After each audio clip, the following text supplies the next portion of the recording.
morning, good afternoon, good evening, wherever you guys are at. I hope you're having a fantastic day. It's SoulSaint here, and we have a new champion, no less than Unity champion for the Dwarves faction. It's Admiral Blacktusk. He's going to be a legendary support champion, and I want to do a breakdown on his kit and whether or not he's good, bad, the great, the ugly, the whole 9 yards about him, basically. So we're going to break down into it, and then I'll give my last little remaining thoughts at the end of it, all right? So with that being said, Blacktusk Ash as A1 is going to be a 40% chance to stun a debuff, a stun debuff on one turn. It can't be resisted if it's attacking outside of the active turn, so counterattacks or ally attacks would work for that matter. It is bookable up to a 60% chance when it's fully maxed out. The Captain's Orders, it's a 6-turn bookable down to a 3-turn cooldown, removes all debuffs from all allies, and then it teams up with all allies to attack a single target. So it's an ally attack using their default skill. Really cool, actually, I think. Defender Sky Iron, excuse me. It's a 5-turn cooldown, bookable down to a 3-turn cooldown. It removes all buffs from a target enemy and then stuns them for 2 turns. It fills their turn meter by 50% and then an additional 10% for each buff that gets stripped. The Unity side, finally kicking in now, has, with 1 extra dwarf, it's going to be, it does their buff removal and the stun debuff cannot be resisted, so you don't need accuracy for that part. With 2 extra dwarves on the team, it resets the cooldown of the skill if there's an enemy that gets killed while stunned that was placed by Admiral gets killed. And then, of course, with the third one, making it a full dwarf team, allies deal double damage to targets under stun debuffs placed by Admiral himself.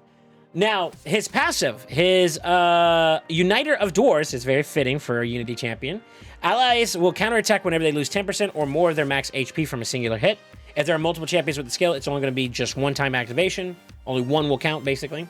And then, of course, with 1 additional dwarf, any of the harder CCs that are placed by an ally, it fills that champion's turn meter by 20% and then occurs once per skill. Of course, if there's multiple people on, it will only trigger 1 time, so you're not getting 40 if you have like 2 dwarves that are Admiral. The second faction is going to the second bonus, if you have an additional dwarf on top of that, is whenever they are attacked, an ally. It puts a decreased res and a decreased speed. That's a 50% decreased res, 30%. And then, of course, if the ally that is attacked is under block damage, unkillable, ally protection, or stone skin, the chance increases to a 100% chance instead of it being a 50% chance. And, of course, it's only going to occur if there's multiple admirals. Only one of those are going to trigger. So, not too bad. And, of course, if it's the full team of dwarves, you got a stun skin buff that gets applied to you at the beginning of each round.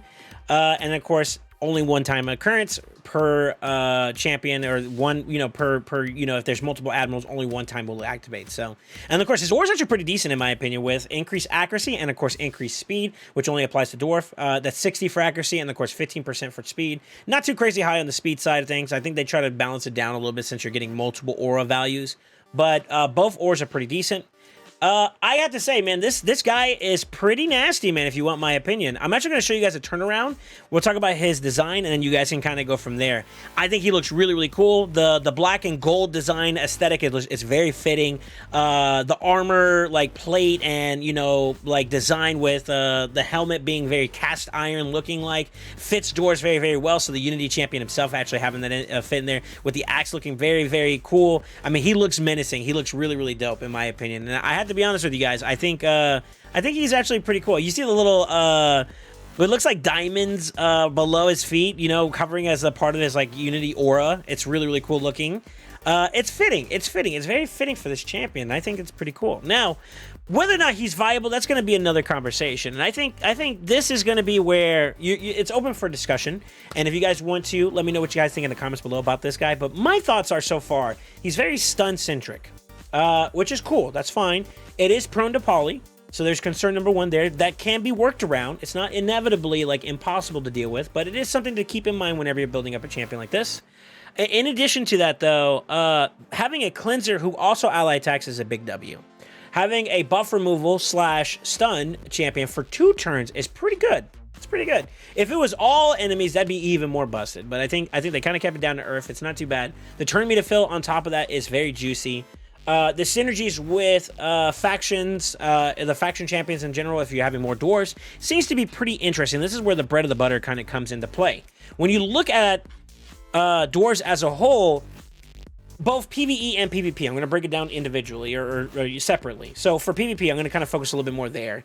Frolny's a great champion. Senna's a great champion. Arnorn's a great champion. And then it kind of digresses a little bit in terms of value as you go down. Those are a little bit more like they can keep up with the top of the top a little bit. But it kind of degrades down as you go further. You know, you have Tormund, who is kind of niche in his case. The same thing with Gottfried. And then, like, in terms of, like, other options for damage dealers, you have Herndek, who can just kind of be plugged and play with anybody. Same thing with Trunda to some degree. And then you have, like, supports like Molly, who are okay. They're not too bad, you know? But they're not really, like, top of the line in terms of, like, PvP, right? So there are some concerns there, and I think that's where he's going to shine at the most in terms of the Admiral. Now, with that being said, though, with the key champions, we're going to go back up to the higher end side of things. There is some pretty decent synergies there. I mean, Frolny's on his second form has some synergies with ally protection and unkillable, making him very suited for being able to acquire value outside of the Unity bonus for the passive for Admiral. So there's a check there that's okay, that's good, you know? And then on top of that, Frolny can flip and be a good damage dealer in his base form on top of that, right? Now, as for the other side of things, I mean, you have Provoke from Molly, that could be kind of useful there too as well. You have Freeze from Torment, so there's some things there. And that kind of is like, okay, maybe there's some play there, you know? And of course, Senna being just a general speed champion with a revive the ally attacks and of course continuous heals to keep the team going. There's some stuff there, right? You kind of see like there's some small synergy, and then there's that's pretty much it, right? So the synergy not so much being the crazy big value, but it is present.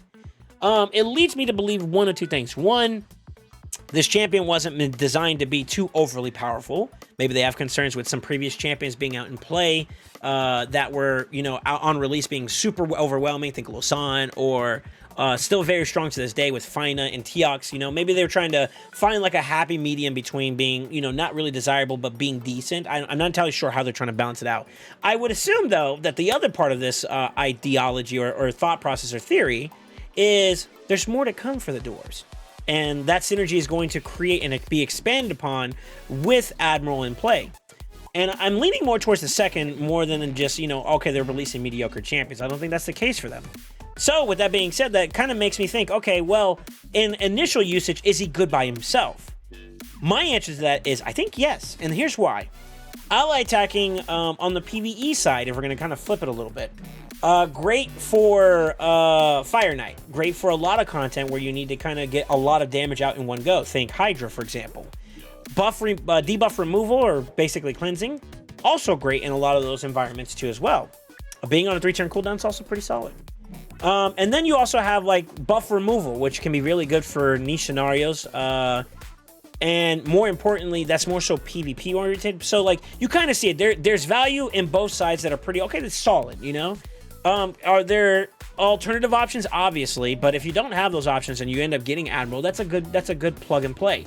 Not to mention in Fire Knight in particular, some of the strongest champions that shine there, and we haven't talked about it, and he's basically the boss killer of all content to some degree. It's your G-Nut. You know, G-Nut exists there, and having G-Nut along with Admiral could be some really good synergy between faction unities for some PvE aspects, I'm thinking, you know? Now, I do think this is intended to be a PvP-oriented champion, in particular, like maybe like Siege and Focus. So it begs me to kind of prioritize and say I'd give this roughly about like maybe closer towards like a B rating in terms of like synergies with champions. I think Arnorn, Frolny, Senna is a perfect combination in tandem with this champion for like maybe a Siege restricted team. Very, very solid. I could see the value, you know what I mean? I think it's there. So I think he's pretty decent. And then, of course, on top of that, being able to buff remove and ally attack and cleanse all top of that, this champion really does scream to his support-oriented, utility-style approach. So I think overall, I give this a solid. It's a win. It's a win in my books. I think that you can go and add some more flavor into it. Maybe you need to clear something that requires being able to stun a champion out or stun a particular target out to give you the opportunity to kind of keep the ball going in other aspects. I think that's perfectly fine, and this champion will bring that. Not to mention, and we didn't even talk about this too much, but if you're running a full dwarf team and you have that stone skin at the beginning of the round, it opens up a lot of build diversity. Sometimes you just need to get to your turn. That's why stone skin's so valuable, right? Well, this champion gives that to you. You can build in whatever capacity you want across the board with the rest of your dwarves, and you still get that stone skin. So being able to build them super fast, or being able to get more damage out of them, or being able to get more utility out of them, just makes that need for stone skin to already be taken care of. It opens that door, which is very unique as a champion. And not to mention, a full team of Stone Skin right out the rip is just cool. I'll be real. That's just, that opens up like a lot of capability. Speed for the Dwarves, I think Senna's is a 19%. So if you were to run him as your lead champion for aura purposes, you're only taking a 4% deficit in terms of just raw speed. As for accuracy, I think it's kind of comparable to G-Nut, outside of the fact that his is dungeon specific and this one's kind of all areas, and you take a little bit of a 20 accuracy hit. Still very solid nevertheless, and very synergistic with what you would use in that particular faction anyway. So I think this is a W. I think this is a W. But you guys tell me, what do y'all think about this champion? Is Admiral on your list to get, or is he kind of a pass for you? And if there's something in particular I missed about this that you're looking forward to, then let me know. I think the turn meter field could be very good, very good, depending on what you're going against. If you're going against a very buff-centric team, you got, you know, a lot of strip from that, as well as being able to get more turn meter on top of that. Really good. Really good synergy there, too, as well. But with that being said, don't forget to like, comment, subscribe, and as always remember, stay ascended.